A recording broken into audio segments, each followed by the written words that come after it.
And Cain said, yes, Lord, I can do this. He is very good in what he's doing. He can fix everything. That's Cain. He can fix it. He is Mr. Fixer.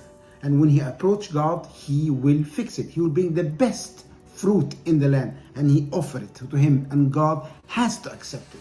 That's what Eve says. That's what Adam was thinking, and they were all seeing that here is Cain, the one who's going to save us. Abel, in the other side, it was different. Abel, I cannot fix anything. Everything's already broken. All what I can do is approach God and pray to him and ask for forgiveness for what I do. So here is the innocent lamb, and I offer it the best, the first, and I offer it to him as a sacrifice. I present it by faith that he can forgive me for what I have done. They both offered the sacrifice, and you know the story. Cain was rejected, Abel was accepted. What happened next is the most important thing. Cain was so angry, and was so angry at God, and was so angry at Abel, and was so angry at the world, and he couldn't even survive few more minutes. So God came to him. Hey, Cain, what's wrong with you? Why are you upset? If you offered a right sacrifice, it will be accepted. And God gave Cain a way out. You go and offer the right sacrifice. You had the wrong teaching, you had the wrong focus, and now I'm teaching you to do it correct. Look at your brother, he did it correct, learn from him, and you also can do it. And Cain said, yes, Lord, I can do this. And he ringed Abel, and they come with me for a walk in the field, and they went together and teach me how I can worship God. Genesis 12, God, and he showed him, and everything was a good happy ending. No, he said to him, Abel, come with me to the field. And when they came to the field, walked together, and boom, he got a stone and he killed his brother, because he was so angry at Abel and he was so angry at God. So his jealousy towards his brother could not allow him to see the way out that God gave it to him when he confronted him. And that's what happened with us today. When God corrects us, when we see people that they are maybe more successful, they do it correctly in a ministry or a business or another family member, and we see that they are doing it correctly, we get so angry at them, we get so angry at God, we get so angry, we get so jealous, we can't stand them. Maybe we don't kill them the way that Cain killed Abel, but we killed him in our heart. Jesus said, if you hate somebody in your heart, you already killed them. And then we end up losing the whole thing. Not because of the first path that we did wrong, but when God confronted us, we could not fix our path. And that's what I want to encourage you today, that God maybe is correcting some path in your life. Would you listen to him, or would you not? Would you allow jealousy to keep you blind so you continue to the destruction path, the same that happened with Cain? And then Lot followed Abraham. Today, my story is about Lot and Abraham. And if you are a son of a missionary, a nephew of a pastor, or a daughter of a worship leader, this story, you have to listen to it. God came to Abraham, and Abraham said, guys, God, come and talk to me. I'm leaving Ur Kaldanean, that's Iraq today, and I'm going to the mission field. God called me to Canaan, and I'm going to go there, spend the rest of my life. Everyone thought he was crazy. He left everything behind. But then Lot says, oh, that's wonderful. My uncle is going. I should go with him. Uncle, I'm coming with you. And then Lot followed Abraham, all the stories in the first book of Moses, or Genesis. You see him when there was fights, when they went to Israel, to Egypt and back, and Lot was with him the whole time. But you never hear that Lot heard something from God directly. And then the first decision, and even when Lot was with Abraham, he got rich. He was like in a mission journey. He was part of it, and came to a point that Lot was very rich and Abraham was very rich. So the workers started to fight together. So Abraham said to him, you know what? We have to split.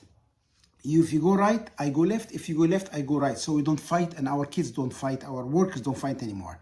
And then Lot, for the first time, he had a decision to make on his own. You know what he did? He bowed down and he prayed, and he was seeking guidance, and God told him, go this way. No. it didn't happen that way. It's actually, he looked out and he said, wow, Sodom and Gomorrah is great. It's like New York. It's like, it's green, it's beautiful.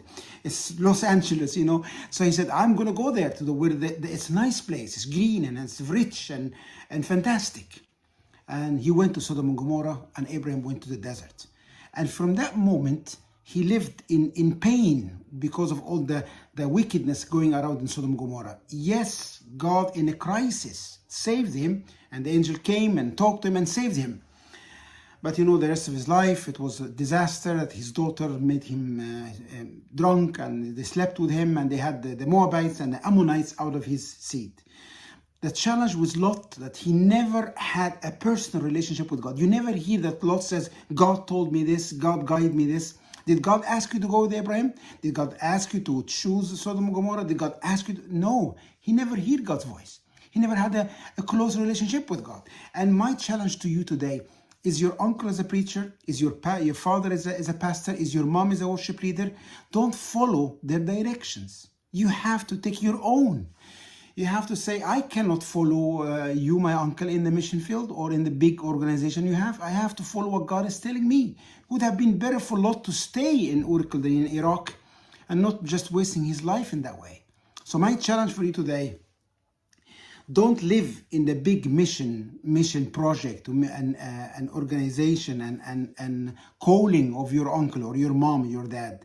You have to find your own. Would you live like Lot?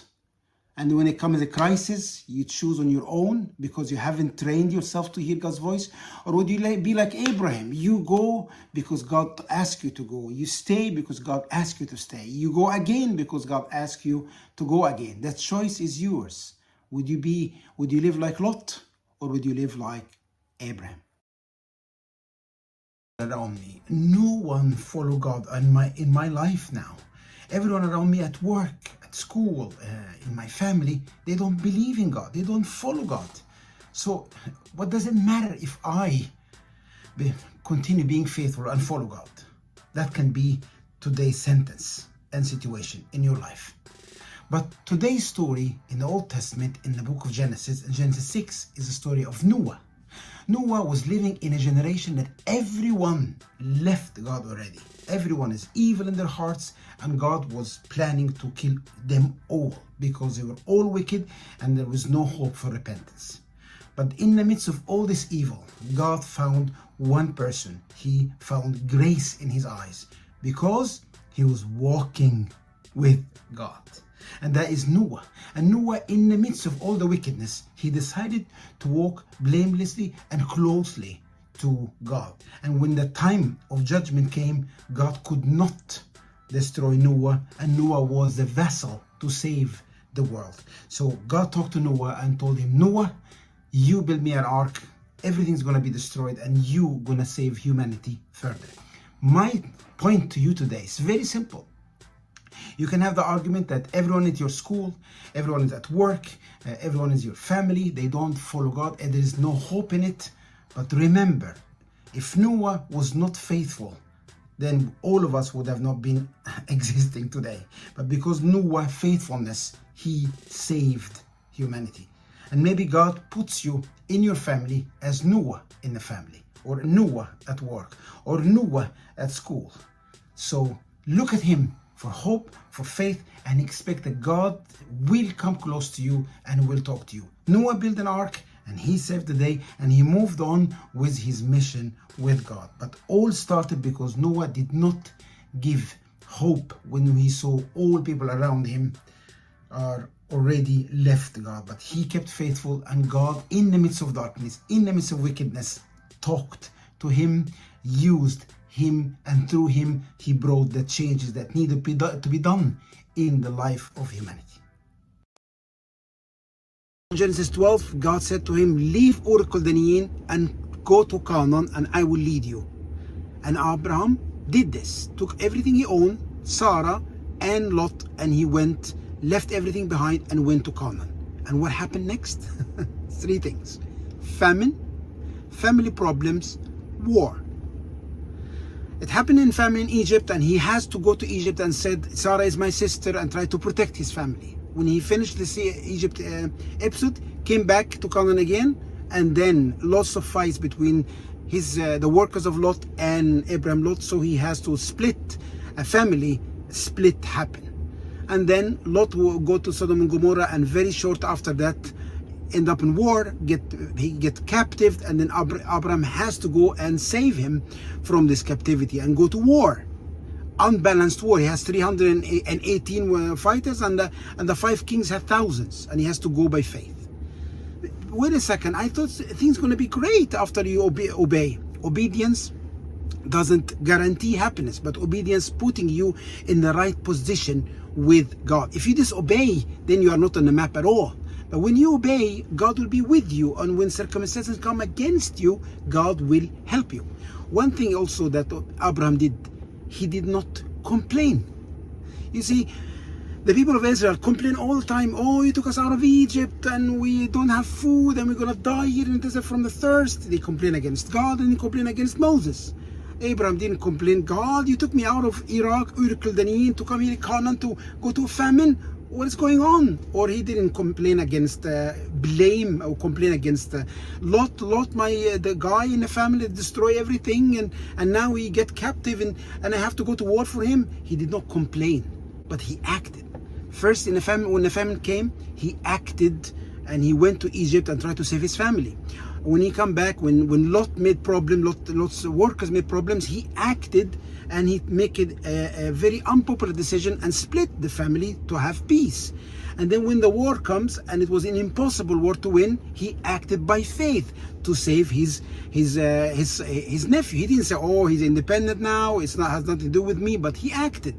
You see, when you obey God and you have faith, you can act, and you know that God is going to give you a way out, and He's going to help you in a way out. So next time you obey 100%, expect famine, expect family problems, expect war, but also expect that God is going to be with you to give you the wisdom to act and to go through it. And Genesis 15 show that God comes to Abraham and promise him with the future promise with Isaac, with the whole package.